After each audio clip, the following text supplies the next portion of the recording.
विवाह से पहले मिले हैं भगवान श्री राम जानकी जी।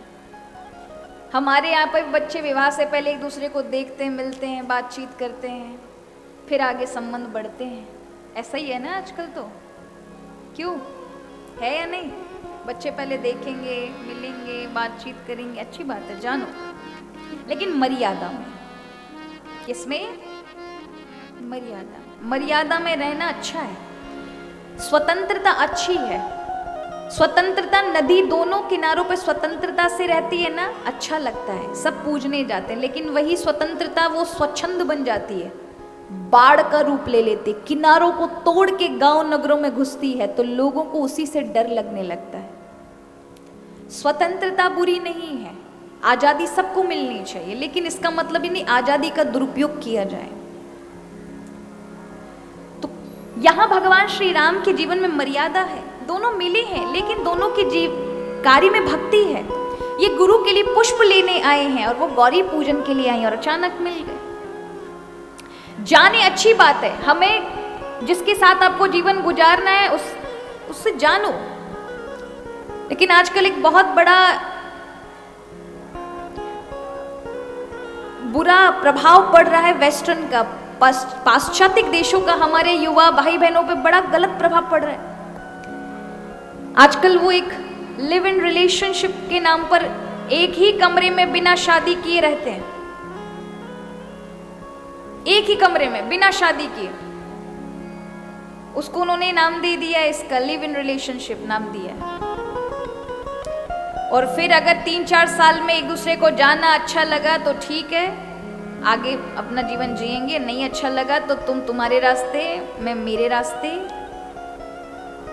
और इस तरह से एक दूसरे का जीवन खराब कर देते हैं। अगर उनमें से एक का भी मन, एक इधर वाले पे अगर उसका मन नहीं है कि मुझे छोड़े नहीं, और सामने वाले का मन नहीं है कि मुझे तो इसके साथ नहीं रहना, तो वो पहले से वो सब एग्रीमेंट उनके पास होते हैं कि नहीं अब 3 साल तक रहेंगे साथ में, अगर मन हुआ तो ठीक है, नहीं हुआ तो तुम तुम्हारे रास्ते, मैं मेरे रास्ते। आपको लगता है इसमें कहीं भी धर्म है? हमारे यहाँ 8 प्रकार के विवाह हैं, उसमें गंधर्व विवाह है कि अगर माता पिता नहीं भी मानते हैं, अगर कन्या और पुत्र राजी हैं तो विवाह कर सकते हैं। पर हमारे यहाँ धर्म है कि पति पत्नी मानकर के ही आजीवन चलना है। पर यहाँ पर जो गलत होता है, पहले तुम्हारा माता पिता जैसा कहें वैसा ही विवाह करना चाहिए, तो तुम्हारे पितृ, तुम्हारी जो परंपराओं की चैन बनी हुई है वो नहीं टूटती। जो हम जिस कुल से हैं, हमारे जो दादा परदादा, उनके सभी पूर्वजों की जो हमारी वंश की चैन पड़ी हुई है वो टूटे नहीं, हम बिखेरे नहीं, हम सभी के एक दूसरे से जुड़ाव हैं। हमारे पूर्वजों के न जाने कितने कोष तुम्हारे अंदर विद्यमान है, इस शरीर के अंदर। कई पूर्वजों की गुण इत्यादि आपके शरीर के अंदर विराजमान है, उनको ना तोड़े।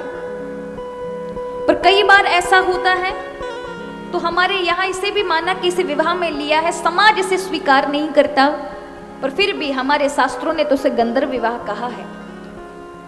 पर यहाँ पर जो ये वेस्टर्न से आए ना, लिव इन रिलेशनशिप, ये बड़ा फुअड़ता है।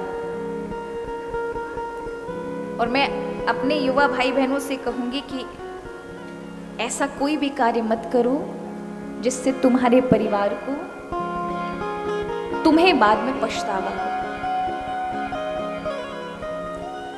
और ऐसी चीज में तो अपना पैर रखना ही नहीं चाहिए जो हमारी परंपरा है उसके विरुद्ध कार्य करती हो।